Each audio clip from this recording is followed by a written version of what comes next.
اعوذ باللہ من الشیطان الرجیم بسم اللہ الرحمن الرحیم رب اشرح لنا صدورنا ويسر لنا امورنا واحلل عقدة من لساننا يفقه قولنا ربنا زدنا علما اللهم اجعل القرآن ربيع قلوبنا ونور صدورنا وجلاء احزاننا وذهاب همومنا وخمومنا اللہم آمین۔ الحمدللہ، اللہ کے فضل سے آج ہم صفات لازمہ متضادہ میں شدہ، رخاوہ اور توسط کریں گے۔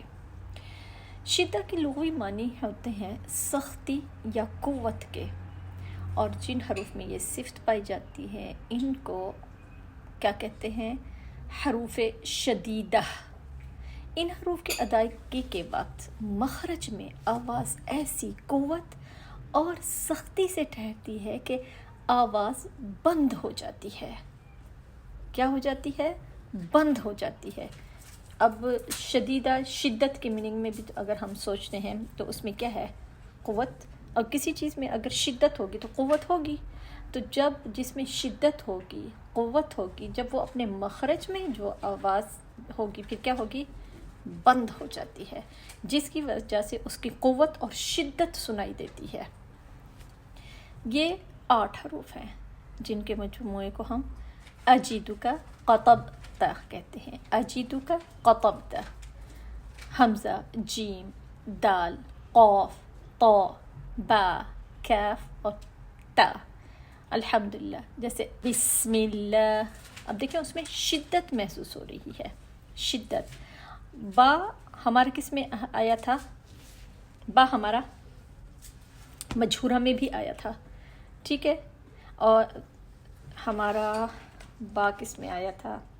جی، مجہورہ میں بھی آیا تھا ہمارا، اور اس میں بھی آ رہا ہے۔ اب اس صفت میں صفت الجہر بھی آ سکتی ہے، صفت شدت میں صفت الجہر بھی آ سکتی ہے، یعنی مجہورہ بھی آ سکتی ہے، صفت ہمز بھی آ سکتی ہے، کیونکہ دوسری کی صفت آ سکتی ہے، اس کی اپنی نہیں، یعنی کہ اس کا اپنی جو پیئر ہے، جیسے شدہ کا پیئر کون سا ہے؟ رخاوہ، رخوت، رخاوہ۔ اب رخاوہ کی صفت نہیں آ سکتی، شدہ میں دوسری تمام جو صفت ہیں وہ آ سکتی ہے، لیکن اب جو قاف جو ہے یہ قلقلہ کے حروف میں بھی آتا ہے، قاف پر پڑھے جانے والے حروف میں بھی آتا ہے، طا، طا اب یہ کیا ہے؟ حروف استعلاء ہے۔ اب یہ حروف استعلاء جو ہے کس میں؟ شدت میں بھی آ گیا۔ تمام دوسری صفات ایک دوسرے کے آ سکتی ہیں لیکن اس کا اپوزٹ نہیں آ سکتی، جو اس کا پیئر ہوگا اس کے پیئر میں کبھی وہ صفت نہیں آئے گی، ٹھیک ہے انشاءاللہ۔ اب یہ دیکھیں شدت کی جتنی بھی صفات ہوتے ہیں رخاوہ میں نہیں آئیں گی، نہ ہی توسط میں آئیں گی، ان دونوں میں نہیں آئیں گی، باقی سب میں آ سکتی ہیں، ٹھیک ہے انشاءاللہ باذن اللہ۔ ہمیں ایک بات کا الحمدللہ پتہ چل گیا کہ شدہ کے لغوی معنی ہیں سختی کے، قوت کے، اور جب ان کے آواز جب ہم پڑھتے ہیں آواز اپنی اس کے مخرج میں قوت اور سختی سے ٹھہرتی ہے اور ہمیں اس میں شدت سنائی دیتی ہے، الحمدللہ۔ اب جب ہم رخوت کرتے ہیں یا رخاوہ کریں ہیں، را کے نیچے زیر بھی پڑھی جاتی ہے، را کے اوپر زبر بھی پڑھی جاتی ہے، رخاوہ اور رخاوہ، رخوت، رخوہ، رخوہ بھی کہتے ہیں، رخاوت بھی کہتے ہیں، رخاوہ بھی کہتے ہیں، زبر کے ساتھ بھی پڑھی جاتی ہے، یہ زیر کے ساتھ بھی پڑھی جاتی ہے، الحمدللہ، ٹھیک ہو گیا۔ رخوہ۔ اب رخوت کے جو لغوی معنی ہیں وہ ہے نرمی کے، ملائمت کے۔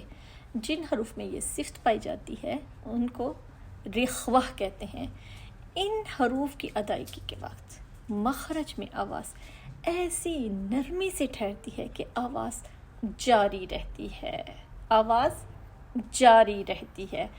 اب ہم دیکھتے ہیں اس کے کتنے 16 حروف ہیں، 16 حروف، کیونکہ 8 شدت کے حروف ہوں گے، 5 جو حروف ہیں وہ توسط لے جائے گا، متوسطہ، متوسطہ یا توسط، درمیانہ، کیونکہ یہ ان دونوں کے درمیان آتا ہے۔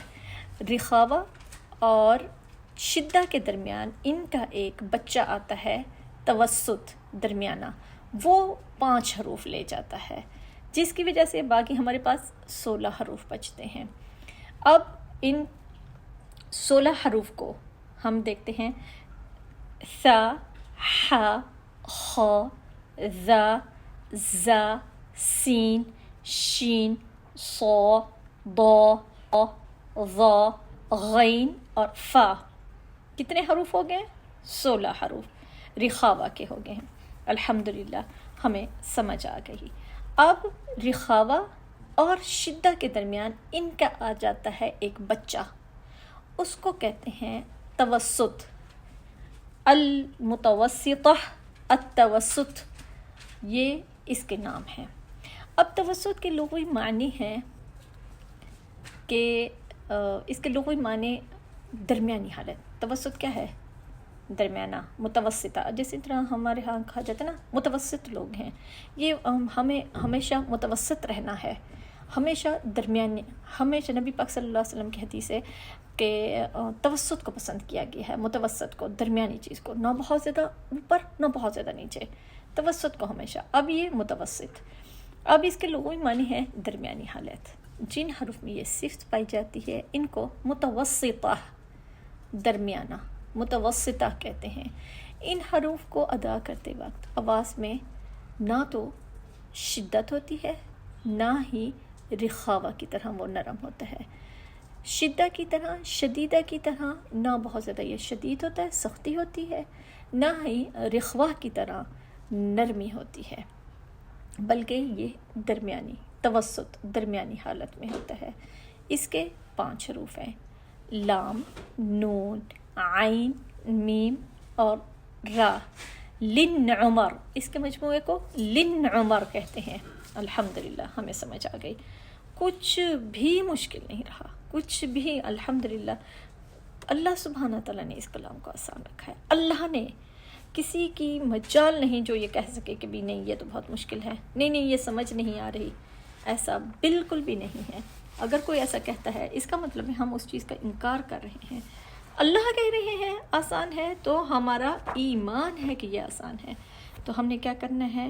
فوکس، ہم نے کیا کرنا ہے؟ اس کو بار بار دہرانا ہے اور اللہ سبحانہ تعالیٰ سے دعائیں کرنی ہیں۔ اللہ سبحانہ تعالیٰ سجدوں میں، اللہ سبحانہ تعالیٰ کو ہم نے پکارنا ہے سجدوں میں، اللہ سبحانہ تعالیٰ ہمیں سکھائے گا، لیکن اللہ سبحانہ تعالیٰ کہتے ہیں اسباب اختیار کرے، اسباب، ہم نے وہ اسباب اختیار کرنے ہیں جو ہمیں حکم دیا گیا ہے، سکھائے گا اللہ ہمیشہ انشاءاللہ باذن اللہ۔